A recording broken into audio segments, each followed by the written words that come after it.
ሰላም የገበያ ሚዲያ ቤተሰቦቻችን እንደምቆይታችኋል። በዛሬው ልዩ የመረጃ መሰናዷችን የዓለምን ወታደራዊ ሳይንስ ጉድ ያሰኘውንና የአሜሪካን የቴክኖሎጂ የበላይነት ጥያቄ ውስጥ የከተተውን አስገራሚ ክስተት በዝርዝር እንመለከታለን። እጅግ ውድና ዘመናዊው MQ-4C ትሪቲየን የተሰኘው የአሜሪካ ድሮን በፋርስ ባህረ ሰላጤ ላይ በኢራን የአየር መከላከያ ስርዓት ተመቶ መውደቁ ያስከተለውን ወታደራዊ መናወጥ የምንዳስስ ይሆናል። አሜሪካ የአደጋውን መንስኤ በሚስጥር ለመያዝ ብትሞክርም ድሮኑ ከመከስከሱ በፊት የታዩት አጠራጣሪ እንቅስቃሴዎችና የኢራን ወታደራዊ የበላይነት ጉዳዩን የዓለም መነጋገሪያ አድርጎታል። ይህ ከ200 ሚሊዮን ዶላር በላይ የፈሰሰበት የአየር ላይ ንስር የሚባለው ድሮን እንዴት ባለ ሁኔታ በኢራን እጅ ወደቀ እንደተባለና ዋሽንግተን ደረሰባት የተባለውን ስነልቦናዊ ኪሳራ በዛሬው ፕሮግራማ በጥልቀት እንመረምራለን። በሌላ በኩል ይህ ወታደራዊ ሽኩቻ ከፍተኛ ደረጃ ላይ በደረሰበት በዚህ ወቅት በፓኪስታን በኩል ከአሜሪካ ወደ ቴሄራን የተላከውን እጅግ ወሳኝና ሚስጥራዊ መልእክት ይዘት የምንቃኝ ይሆናል። የፓኪስታን ጦር አዛዥ ፊልድ ማርሻል አሲም ሞኒር በቴሄራን መገኘትና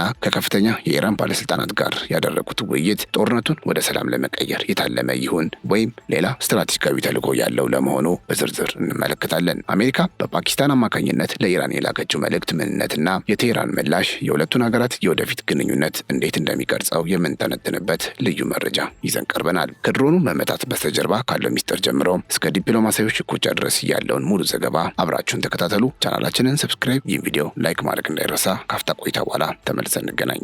ታላቅ የበዓል ቅናሽ ከሞን ሪል ስቴት በሰላማዊ መንደር በምቾት የሚኖሩበትን ጎልደን ቪሌጅ ሳይት ይዘንልዎት መጥተናል። 50% ከወለድ ነጻ የባንክ ብድር ያመቻቸን ሲሆን ቀድመው ሙሉ ክፍያ ለሚከፍሉ ካሬ በ54000 ብር ብቻ፣ 4% ቅድመ ክፍያ ለሚከፍሉ ደግሞ ካሬ በ77900 ብር ማለትም ባለ 1 መኝታ 80 ካሬ በ249000 ብር፣ ባለ 2 መኝታ 120 ካሬ በ370000 ብር፣ ባለ 3 መኝታ 165 ካሬ በ515000 ብር እንዲሁም 100% የተጠናቀቁ የንግድ ሱቆችን ከ30 ካሬ ጀምሮ አቅርበንልዎታል። የመኖሪያ መንደራችን 8000 ካሬ ላይ ያረፈ ሲሆን በቂ አረንጓዴ መናፈሻ፣ የስፖርት ማዘውተሪያ ስፍራ፣ የከርሰ ምድር ውሃ፣ ደረጃቸውን የጠበቁ ሰፋፊ ሊፍቶችና ምቹ የመኪና ማቆሚያ ቦታዎችን ከመያዙ በተጨማሪ ስታንድ ባይ ጀነሬተርና ኤሌክትሪክ መኪና ቻርጀርም ይገኛል። እድሉ ሳያመልጦ በ0988 88 7999 አሊያም በ0988 88 7676 ላይ ዛሬውኑ ይደውሉ።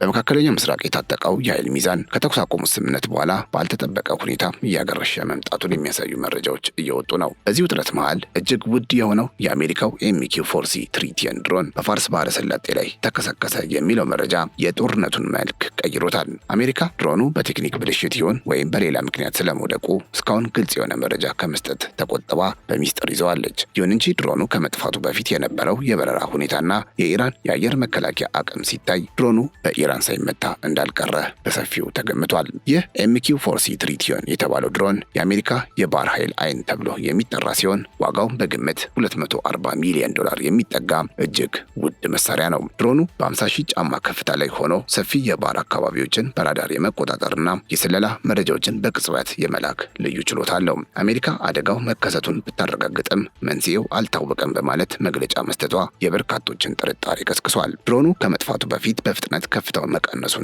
ወደ ኢራን የአየር ክልል አቅጣጫ ሲበር መታየቱ በኢራን ጦር ተመቶ ለመውደቁ እንደ ትልቅ ማሳያ ተደርጎ እየተወሰደ ይገኛል። ኢራን ቀደም ሲልም የዚህኑ ድሮን መሰል የሆነውን ግሎባል ሃውክ መታመጣሏ የሚታወስ ሲሆን አሁንም ቢሆን የኢራን የአየር ኃይል እጅግ ዘመናዊ የሆኑ የኤሌክትሮኒክስ መከላከያ ስርዓቶችና የሚሳኤል አቅም አለው ተብሎ ስለሚታመን ትራይተን ድሮንን መጥቷል የሚለው መረጃ እውነት ሊሆን እንደሚችል ብዙ ባለሙያዎች እየገለጹ ይገኛሉ። አሜሪካ አደጋው አልታወቀም ማለቷ ምናልባትም ቴክኖሎጂዋ በኢራን መመታቱን ማመን ወታደራዊ ውርደትን ስለሚያስከትልባት ሊሆን እንደሚችልም ተገምቷል። ድሮኑ በክላስ ኤ ደረጃ ውስጥ አደጋ ውስጥ መውደቁ ደግሞ የደረሰው ኪሳራ ከአሜሪካ አቅም በላይ መሆኑንና በደህንነት ስርዓቷ ላይ ትልቅ ቀዳዳ መፈጠሩን ያሳያል። ይህ ድሮን በፋርስ ባህረ ሰላጤ ላይ በሚበርበት ወቅት በሺዎች የሚቆጠሩ ኢላማዎችን በአንድ ጊዜ የመከታተል ተልዕኮ ነበረው። ይሁን እንጂ ከኢራን የአየር ክልል አቅራቢያ ሲደርስ ምልክቱ በድንገት መጥፋቱ የኢራን የሳይበር ጦር ክፍል ድሮኑን ጠልፎት ወይም መጥቶት ሊሆን እንደሚችል ተገምቷል። አሜሪካ ስለ ስብርባሪው መገኘት ወይም አለመገኘት የሰጠችው መረጃ አለመኖሩ ምናልባትም ስብርባሪው በኢራን እጅ እንዳይገባ ስጋት እንዳለባት ፍንጭ ይሰጣል። እንዲህ ያለውን ውድና ዘመናዊ ድሮን ማጣት ለአሜሪካ ያላትን የመረጃ የበላይነት በእጅጉ የሚጎዳና ስነ ልቦናዊ ጫና የሚያሳድር እንደሆነም ተጠቁሟል።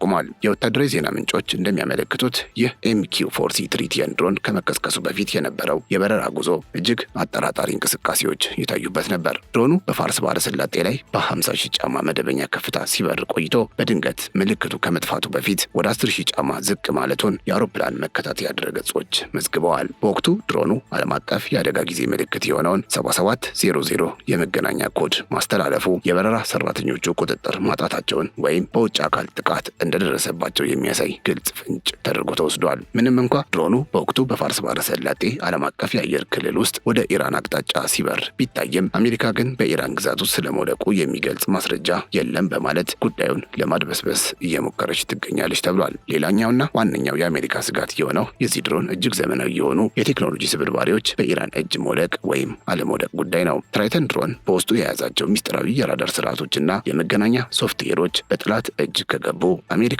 ለዓመታት የለፋችበት የባህር ላይ ስለላ ቴክኖሎጂ በመጠኑም ቢሆን ዋጋ ቢስ ሊሆን እንደሚችል ባለሙያዎች ያስጠነቅቃሉ። በወቅቱ ድሮኑ የወደቀበት አካባቢ በኢራን ባህር ኃይል ቁጥጥር ስር ያለ መሆኑ ቴህራን ስብርባሪዎቹን ሰብስባ ወደ ምርምር ማዕከል ወስዳቸዋለች የሚለውን ግምት ከፍ አድርጎታል። አሜሪካ እስካሁን ስብርባሪዎችን ለማንሳት ያደረገችው ጥረት አለመኖሩና ዝምታን መርጣለች መባሏ ምናልባትም ቀድሞውኑ ስብርባሪዎቹ በኢራን ኮማንዶዎች እጅ መግባታቸውን አውቃ ለወታደራዊ ክብሯ ስትል ጉዳዩን በሚስጥር የያዘችው አስመስሏታል። እንዲህ ያለው የቴክኖሎጂ ስርቆት ስጋት ደግሞ ዋሽንግተንን ከገንዘብ ኪሳራው በላይ በከፍተኛ የደህንነት ስጋት ውስጥ የከተታት ታላቅ ሽንፈት ተደርጎ ተቆጥሯል። ትራይተን ድሮን ለ24 ሰዓታት ያለማቋረጥ የመብረር አቅም ያለውና ከማንኛውም የሚሳኤል ጥቃት ራሱን መከላከል የሚያስችል ቴክኖሎጂ የታጠቀ ነው። ይሁን እንጂ ኢራን በቅርቡ ይፋ ያደረገችው የ360 ዲግሪ ራዳር ስርዓቶችና ሚሳኤሎች የዚህን ድሮን መከላከያ ሰብረው መግባት እንደሚችሉ ይገመታል። አሜሪካ አደጋውን ሚስጥራዊ ማድረጓ በቀጠናው ካሉ የአጋር ሀገራት ጋር ያላትን ወታደራዊ መተማመን እንዳይሸረሽር ከመስጋትም ሊሆን ይችላል። ድሮኑ በድንገት ከ50 ሺህ ጫማ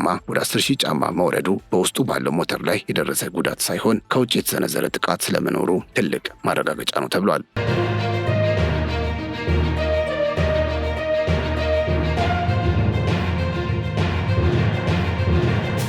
ታዲያ ይህ ወታደራዊ ሽኩቻ በበረታበት ወቅት የፓኪስታን ጦር አዛዥ ፊልድ ማርሻል አሲም ሙኒር በቴህራን መገኘት ሌላኛው አዲስ ዜና ሆኗል። ሙኒር ከፍተኛ የፖለቲካና የደህንነት ልዑካንን በመምራት ወደ ኢራን ያቀኑት ከአሜሪካ የተላከ ወሳኝ መልእክትን ለማድረስ መሆኑ ታውቋል። ይህ ጉብኝት ኢስላማባድ በቴህራንና በዋሽንግተን መካከል ያላትን የቁልፍ አገናኝነት ሚና ይበልጥ ያጠናከረ ክስተት ነው። የፓኪስታን ልዑክ የውጭ ጉዳይ ሚኒስትር ተወካዮችንና የቴክኒክ ባለሙያዎችን ማካተቱ ድርድሩ ከፖለቲካዊ ፍላጎት ባለፈ ጥልቅ የሆኑ ወታደራዊ ስምምነቶችን ለመዳሰስ መሆኑን ያሳያል። የኢራን ውጭ ጉዳይ ሚኒስትር አባስ አራግቺ የፓኪስታንን ጦር አዛዥ በቴህራን ሲቀበሉ ፓኪስታን ለንግግሩ ላደረገችው ደግ መስተንግዶ ምስጋና አቅርበዋል። አራግቺ በማህበራዊ ሚዲያ ባስተላለፉት መልእክት የሁለቱ ሀገራት ግንኙነት በቀጠናው ሰላም ለማስፈን መሰረት እንደሚሆን ገልጸዋል። ይህ የኢራን ወገን አዎንታዊ ምላሽ ቴህራን ከአሜሪካ የሚመጣውን መልእክት ለመቀበልና ለሁለተኛ ዙር ድርድር በሯን ክፍት ማድረጓን ያሳያል። የፓኪስታን ሽምግልና በሁለቱ ሀገራት መካከል ያለውን የጥርጣሬ ድባብ ለመቀነስና ወደ ሰላም ስምምነት ለመድረስ ብቸኛው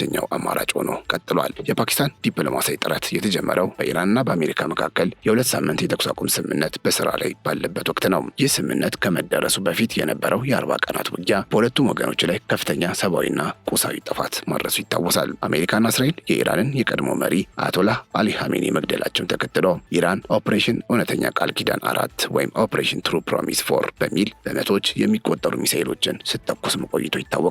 አሁን ያለው የሰላም ጥረት ይህንን የጦርነት አዙሪት በዘላቂነት ለማስቆምና በቀጠናው አዲስ የደህንነት ማዕቀፍ ለመፍጠር የታለመ ትልቅ እርምጃ ነው። የኢራን የውጭ ጉዳይ ሚኒስትር ቃል አቀባይ እስማኤል ባቃይ እንደገለጹት በቴህራንና በዋሽንግተን መካከል ያለው የመልእክት ልውውጥ በተዘዋዋሪ መንገድ አሁንም ቀጥሏል። የፓኪስታን ወገን ቀደም ሲል በኢስላማባድ ከተካሄደው ድርድር በኋላ የኢራንን አቋሞች ለአሜሪካ ማድረሱንና ምላሽ ማግኘቱን አረጋግጠዋል። አሁን ያለው የፊልድ ማርሻል አሲም ሙኒር ጉብኝትም እነዚህን አመለካከቶች በዝርዝር ለመወያየትና ለሚቀጥለው ዙር ድርድር ዝግጅት ለማድረግ ነው። ነው። የመጀመሪያው ዙር ድርድር ያለ ስምምነት መጠናቀቁ ቢታወቅም አሁን ግን ሁለቱም ወገኖች ወደ ድርድር ጠረጴዛው ለመመለስ ፍላጎት አሳይተዋል። ታዲያ የአሜሪካው ድሮን መከስከስና የፓኪስታን የሰላም ጥረት በአንድ ወቅት መከሰታቸው በቀጠናው ያለውን እጅግ ውስብስብ ሁኔታ በግልጽ ያሳያል።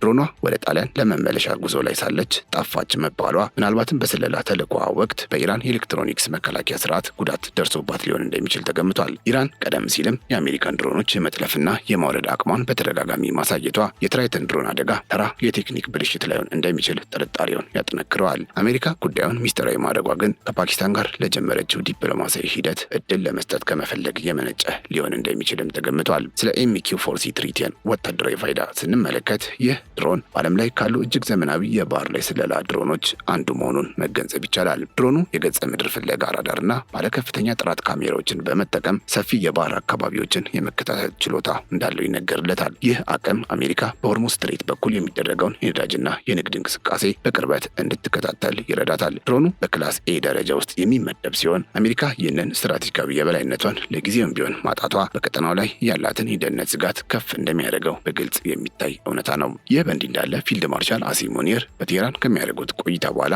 የሚቀጥለው የድርድር ዞር በድጋሚ በኢስላማባድ እንደሚካሄድ በሰፊው ይጠበቃል። ፓኪስታን ለዚህ ድርድር አመቺ ስፍራ ሆና የተመረጠችው ለዋሽንግተንም ሆነ ለቴህራን ተቀባይነት ያለው የፖለቲካ አቋም ስላላት እንደሆነ ይነገራል። ሙኒር የያዙት የአሜሪካ መልእክት የሁለት ሳምንቱን የተኩስ አቁም ወደ ቋሚ ሰላም ለመቀየር የሚረዱ መሰረታዊ ቅድመ ሁኔታዎችን የያዘ ሊሆን ይችላል ተብሏል። ይሁን እንጂ ኢራን ለደረሰባት ጥቃት የምትጠይቀው ካሳና የአሜሪካ ጦር ከቀጠናው እንዲወጣ የምታቀርበው ጥያቄ ለድርድሩ ስኬታማነት ትልቁን ፈተና ሊፈጠር እንደሚችል ይገመታል። የፓኪስታን ልዑክ በቴህራን ከውጭ ጉዳይ ሚኒስትር አባስ አራግቺ ጋር ያደረገው ውይይት በቀጠናው ሰላምና መረጋጋትን ለማስፈን ስምምነት ላይ መድረሱን ያሳያል። አራግቺ የሁለቱን ሀገራት የጋራ ቁርጠኝነት አጽንኦት ሰጠው መናገራቸው ኢራን በድርድር ሰላማዊ መፍትሄ ለማግኘት ያላትን ፍላጎት የሚያሳይ ነው። የሙኒር ልዑክ የቴክኒክ ባለሙያዎችን መያዙ ደግሞ ወደፊት ሊደረስ ለሚችለው የተኩስ አቁም ስምምነት ወታደራዊ ዝርዝሮችን አስቀድሞ ለመቅረጽ ታስቦ እንደሆነ መገመት ይቻላል። ይህ ደግሞ በሁለቱ ሀገራት መካከል ያለውን እምነት የመገንባት ሂደት የመጀመሪያና ወሳኝ እርምጃ ተደርጎ በዲፕሎማቶች ዘንድ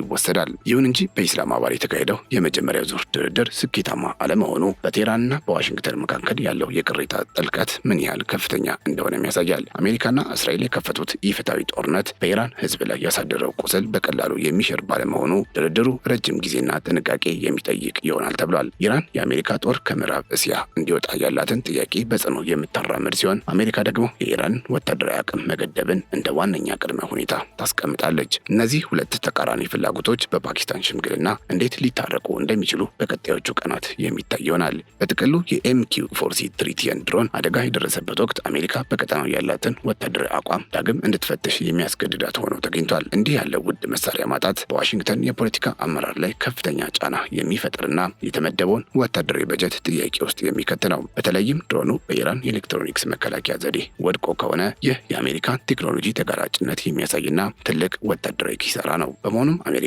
የአደጋውን መንስኤ በሚስጥር መያዟ የራሷን የቴክኖሎጂ ክብር ለመጠበቅና የኢራንን ወታደራዊ ብቃት ዝቅ አድርጋ ለማሳየት የምታደርገው ጥረት አካል ነው ተብሏል። ለማጠቃለል ያህል የአሜሪካው ድሮን በኢራን ተመቶ መውደቁና የፓኪስታን የሰላም ጥረት የመካከለኛ ምስራቅን የወደፊት ዕጣ ፈንታ የሚወስኑ ክስተቶች ናቸው። የዲፕሎማሲው መስመር ቢቀጥልም በመሬት ላይ ያለው ወታደራዊ ሽኩቻና የስለላ ስራ አሁንም እንደቀጠለ መሆኑን እነዚህ መረጃዎች በግልጽ ያሳያሉ። የሁለት ሳምንቱ የተኩስ አቁም ጊዜ ሲያበቃ ዓለም የሚመለከተው ወይ አዲስ የሰላም ስምምነትን ወይ ደግሞ ይበልጥ የከፋና አውዳሚ የሆነ ጦርነትን ይሆናል። ፓኪስታን በዚህ መሃል የያዘችው የሽምግልና ሚና ቀጠናውን ከጥፋት ለመታደግ የሚደረግ የመጨረሻው የዲፕሎማሲያዊ ጥረት ተደርጎ ሊወሰድ የሚችል ታሪካዊ ክስተት ነው። ለዛሬ ያበቃን። አብራችሁን ስለነበራችሁ እጅግ እናመሰግናለን። በያላችሁበት ሰላም። ታላቅ የበዓል ቅናሽ ከሞን ሪል ስቴት በሰላማዊ መንደር በምቾት የሚኖሩበትን ጎልደን ቪሌጅ ሳይት ይዘንልዎት መጥተናል። 50% ከወለድ ነጻ የባንክ ብድር ያመቻቸን ሲሆን ቀድመው ሙሉ ክፍያ ለሚከፍሉ ካሬ በ54000 ብር ብቻ፣ 4% ቅድመ ክፍያ ለሚከፍሉ ደግሞ ካሬ በ77900 ብር ማለትም ባለ 1 መኝታ 80 ካሬ በ249000 ብር፣ ባለ 2 መኝታ 120 ካሬ በ370000 ብር፣ ባለ 3 መኝታ 165 ካሬ በ515000 ብር እንዲሁም 100% የተጠናቀቁ የንግድ ሱቆችን ከ30 ካሬ ጀምሮ አቅርበንልዎታል። የመኖሪያ መንደራችን 8000 ካሬ ላይ ያረፈ ሲሆን በቂ አረንጓዴ መናፈሻ፣ የስፖርት ማዘውተሪያ ስፍራ፣ የከርሰ ምድር ውሃ፣ ደረጃቸውን የጠበቁ ሰፋፊ ሊፍቶችና ምቹ የመኪና ማቆሚያ ቦታዎችን ከመያዙ በተጨማሪ ስታንድ ባይ ጄኔሬተርና ኤሌክትሪክ መኪና ቻርጀርም ይገኛል። እድሉ ሳያመልጦ በ0988 88 7999 አሊያም በ0988 88 7676 ላይ ዛሬውኑ ይደውሉ።